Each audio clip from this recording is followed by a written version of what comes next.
This third exercise is probably the more complicated exercise of three.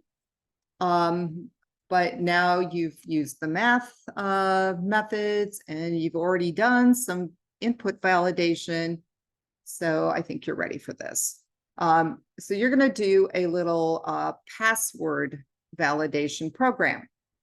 And so the rules for creating a new password has to be at least 12 characters long. You have to have at least 6 letters. One of those letters has to be capital. And then at least one of the characters has to be a number.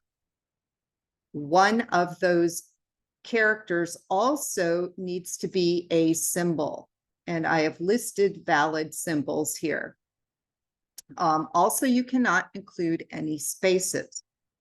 Okay, so these are the rules. So you will need to check the password for all of this.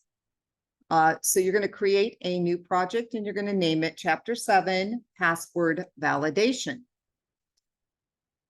So the first thing you're going to do is create a loop that will force the user to enter a password that meets the criteria in step number 1. And so this isn't going to be just one check. You're going to have several different checks here. So once you get through all of the validation, then you can ask them to enter the password a second time. And if those two passwords match, you can print out that your password has been set or your password has been changed. And if they don't match, then they get to start the whole process all over again. So I did give you some pseudocode for this because I thought some may have some trouble with the logic. But what you are going to want to do, or probably what the easier thing to do with this is you're going to have several different loops. So the main loop is basically going to keep going until there is a valid password. Okay, so this main loop is verifying that everything that you entered is good. Okay, and so you can see valid password is set to false. Okay, and so while it is false, okay, while it's not true, we're going to stay in this validation loop. So at the top of the loop, you're going to display all of the password rules to the user. Okay, and then you're going to prompt them to enter a new password. Okay, and so hopefully they're going to follow all the rules. You are going to use the string validation methods from Chapter 7 to ensure that the string is not null, it does not have spaces, and it is not empty. So we used the 2 methods that you need to use up in exercise 1. So you're going to keep them in a while loop until they give you a password that isn't null, it's not spaces, and it's not empty. Okay, by the time they get done with that loop, you know there's something there. Okay, and so what you can do next is check the length because it has to be at least 12 characters long. And the length property that we use with arrays can also be used with strings. So you're simply going to check to see if the password length is less than 12. And if it is, you're going to display an error message and you're going to use continue. What continue does is it skips all of the rest of the code and it goes back up to while. And below while are the rules again. So we are going to make them enter the password again because they didn't follow the rules. Okay, so if they get past this, we know that it's not blank, it's not empty, it's not null, and it's at least 12 characters long. So now we've got to check for all the other rules. And there are multiple ways of doing this. So the technique that I use, in my mind, this is the easiest way to do it. But if you guys want to do it a little different, that is perfectly fine. So I would use a for loop, and I would you need to go through every character in that password, and you need to check it. And you're going to want to set up counters for each of the rules that you're checking, because the letter, you have to have at least 6 letters. So you need a letter counter. You need at least 1 capital letter. So you need a capital letter count. You need at least 1 number. So you need a number count. You need at least 1 symbol. So you also need a symbol count. Okay. So this is partial code showing you, how you can do the letter. Okay. So if the character is a letter, and this will index in, we're using our index here to index into the string. And we are looking at 1 character in a time. So it's going to look at the first character and see if it's a letter. If it is, okay, if this is true, it is a letter, then we're going to add 1 to the letter count, and we can see if it's uppercase. Okay, if it is uppercase, we add 1 to the capital letter count. Okay, and then we go down and we check to see, if the character is a number. And if it is, we add 1 to the number count. And then we check to see if the character is a symbol, and we add 1 to the symbol count. And then we move on to the next character in our password. Okay, and we continue looking at each character and, doing the calculations. So once the loop is done, then we have to check the counters.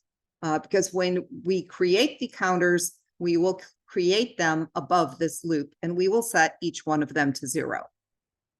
So, what we want is for the counters to have the correct values in them. So for the letter count, if that is less than 6, they did not key in enough letters. So then we say the password must include 6 letters. And again, we do a continue. Where does the continue go? Get to start all over. So they get to go up here. We display the rules. They got to enter a new password.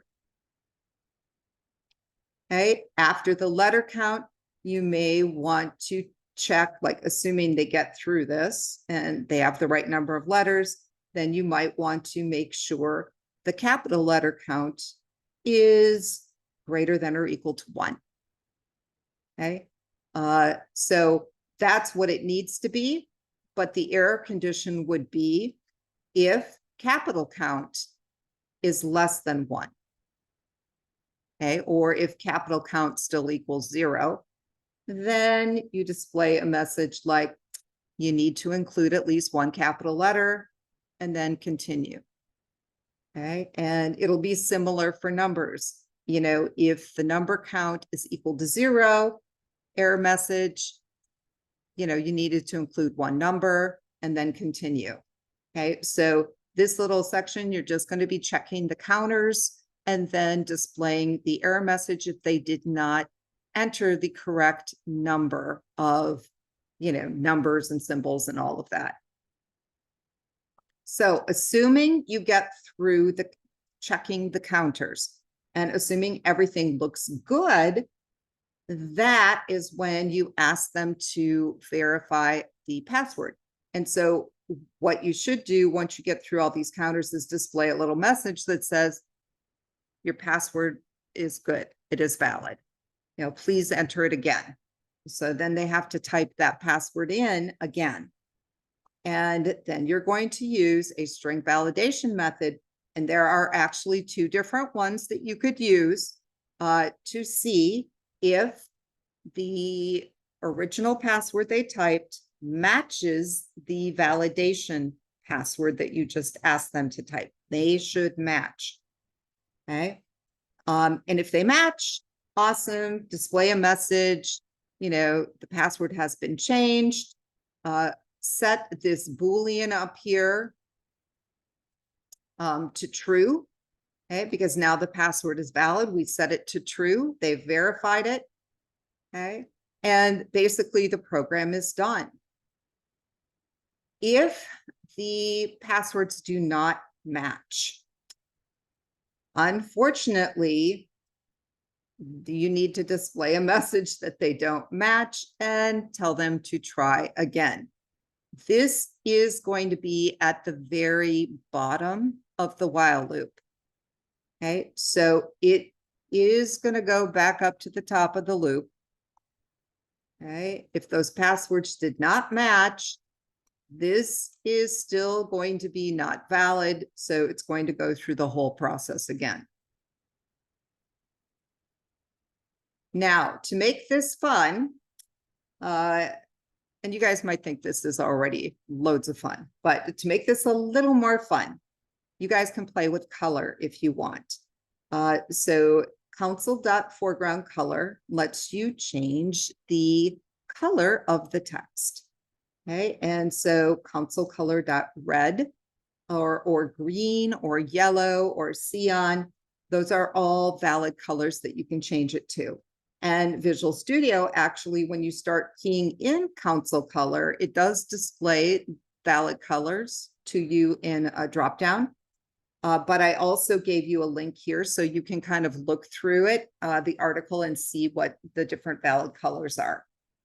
So not only can you change the foreground color, but you can change the background color as well. I will just warn you that if you change the foreground color to black, you will not see anything because by default, the background color is black. So black on black does not, you can't see it. Okay, so be careful when you're changing colors so that you can still see your text. Okay.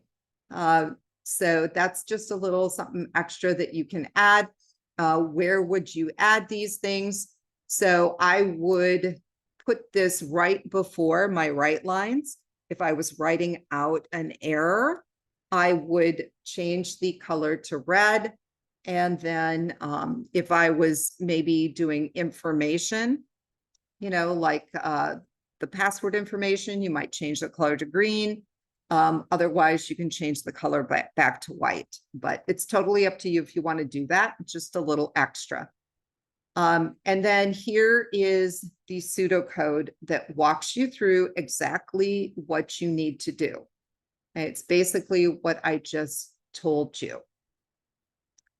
Okay, so that walks through all of the code, and then here is sample output. Okay, so you can kind of see how that is going to run.